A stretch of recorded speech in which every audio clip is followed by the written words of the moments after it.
holidays are officially over, kaya hindi na nakakapagtaka na some of us can relate to the post-holiday blues because you know what it means.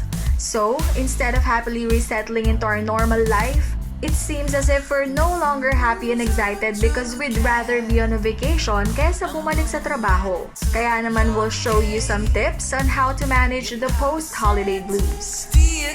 Get plenty of sleep. Try resetting your holiday habit of sleeping late and go to bed at a specific time each night. Getting enough sleep can improve your mood para naman ready ka to take on the day. Get some exercise. Time to use that workout app in your phone or watch some YouTube workout videos and do some basic exercises para mabawasan ang inyong stress and anxiety. You can also meditate for a few minutes throughout the day. Take a deep breath, relax at mag-isip ng mga happy and positive thoughts.